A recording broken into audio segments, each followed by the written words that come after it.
अरे इफ्तिखार साहब, सर जरा अगर हम इस डिबेट को अगर हम कंक्लूड कर पाए, बहुत से लोग हमें ये एतराज करते हैं कि जी आप सारे जितने जर्नलिस्ट हैं, इतने बड़े बड़े साफ़ी आप लोग बैठे होते हैं, आप सारे मशवरे पीटीआई को दे रहे होते हैं कि जी वो ये कर लें, खान साहब ये कर लें।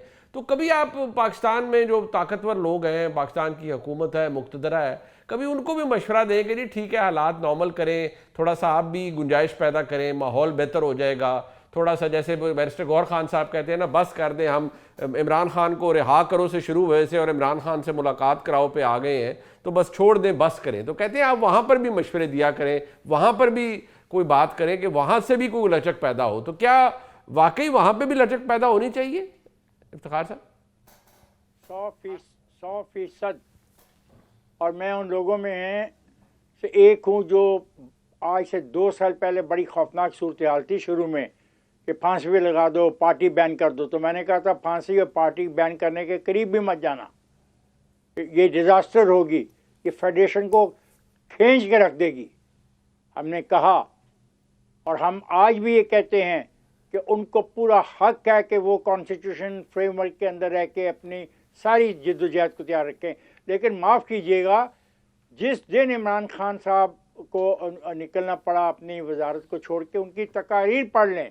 उस वक्त तो उन पर कोई दबाव नहीं था ना, उस वक्त तो कोई लाठीचार्ज नहीं हो रहा था, उस वक्त तो उनके ऊपर पानी की वो बंदूकें नहीं चलाई जा रही थी, कोई गिरफ्तारियां नहीं हो रही थी। तो उनकी तकारीर पढ़ लें और उन तकारीर को पढ़ने के बाद फिर आईने पाकिस्तान पढ़ लें कि आईने पाकिस्तान किन चीज़ों से मना करता है, किस किस्म की पब्लिक एड्रेस को वो प्रोहिबिट समझता है, ये भी तो देख लें।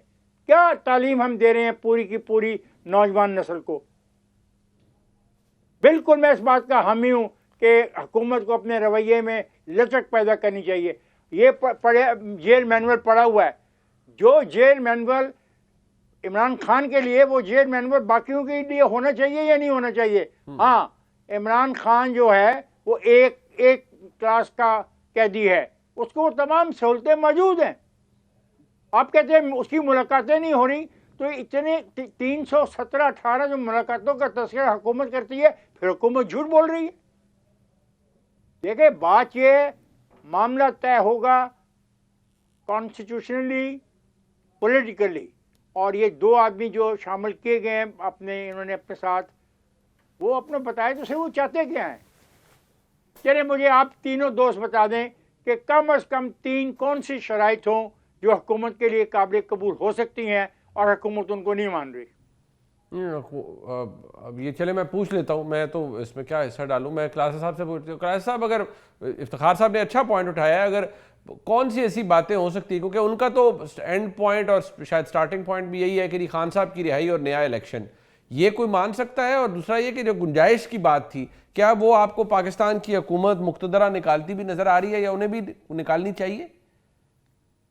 यार आपने बड़ा अहम सवाल किया है कि जनाब के इनको हम मशवरे नहीं देते। मतलब वो क्या कहते, क्या पिद्दी और क्या पिद्दी का शोरबा।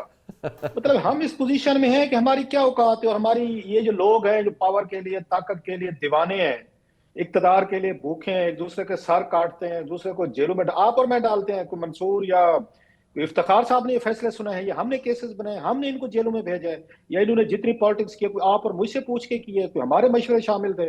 मतलब जिस तरह ये पागलपन के मुजाहरे करते हैं सारे सियासतदान, और जिस तरीके का ये हर कीमत पे ये इस मुल्क के वजीर आजम बनना चाहते हैं। मतलब हम चारों बैठे हुए हैं, कोई हमारे घरों में आया था, कोई हमारे पास कोई रिक्वेस्ट लेकर आया था कि आप एंकर बने, यूट्यूबर बने, सहाफी बने, और कल को मुश्किल आते हैं तो हम जनाब हम रोला डालना शुरू कर दें। हम अपनी मर्जी से बने। इसमें हैजर्ड्स भी हैं।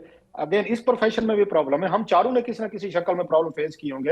अगर हम रोले नहीं डालते, यहाँ पे बैठ के बीन नहीं बजाते, तो दैट्स अनदर थिंग कि हमें पता था इसमें हैजर्ड्स है। Same goes for politics.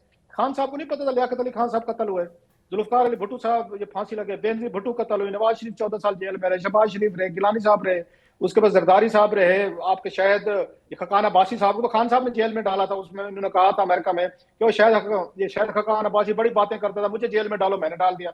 और भाई आपके आने से पहले सारे काम हो रहे थे और आपने उनमें हिस्सा भी डाला।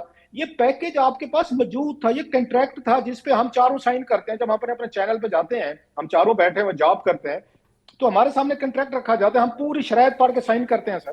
तो खान साहब के सामने पॉलिटिकल कंट्रैक्ट पड़ा हुआ था, ये नवाज शरीफ साहब के सामने पड़ा हुआ था, शहबाज शरीफ के सामने भी था, जरदारी साहब के साथ। इसके बावजूद इन्हें पता है कि इक्तदार में फांसियां भी लगती हैं, जेलों में भी जाते हैं, जला बतने भी होती हैं, नैब केसेस भी बनते हैं या उम्र कैदे भी होते हैं, इन्हें सारा पता था। इसके बावजूद अगर ये सारे प्लेयर्स पावर में आना चाहते हैं तो भाई साहब हमारे पे ना ब्लेम डालें कि हमने उसको मशवरा नहीं दिया, हमने उसको नहीं समझाया, मैंने उसको क्यों नहीं बात की, आप पीछे हो जाएं, आप आगे हो जाएं। आप माशाल्लाह अगर आप लोग समझदार होते, आपस में बैठ के एसओपीज खुद तय कर लेते।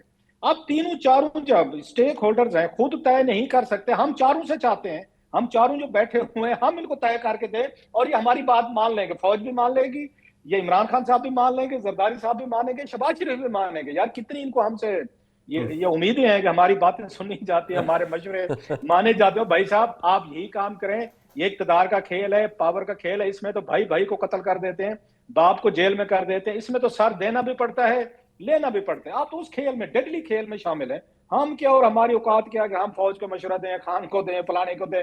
हम तो अपनी दिल पिशोरी कर रहे हैं यहाँ पे बैठ के। आप पूछ लेते हैं, मंसूर पूछ लेते हैं, हमारे इफ्तिखार भाई पूछ लेते हैं, तो हम अपनी बात कर लेते हैं, वही जो बात उनके रीडिंग शेयर कर लेते हैं। बाकी हमारी इतनी औकात नहीं है, हमसे ऊपर वो क्या कहते हैं, पे लेवल से ऊपर के काम है। ये इसी तरह लड़ते रहें, इसी तरह एक दूसरे को जेलों में डालते रहें, फांसियां लगाते रहें, ये सजाएं देते रहें एक कुर्सी के लिए, इक्तदार के लिए, कि बस मैंने बादशाह बने भी बादशाह। हम क्या कह सकते हैं, बने बादशाह। अरे टुवर्ड्स द एंड मंसूर साहब, अगर ये जितनी हमने बहस की, ये एक तो अगर आप इसमें ऐड करना चाहें कि क्या पाकिस्तान की एस्टेब्लिशमेंट को या हुकूमत को गुंजाइश निकालनी चाहिए। नंबर दो ये कि आपके प्रोग्राम में भी गालिबन मैंने सुना था कि वो उन्होंने कहा एक ही पॉइंट है हमारा, वो है कि खान साहब की रिहाई और नया इलेक्शन।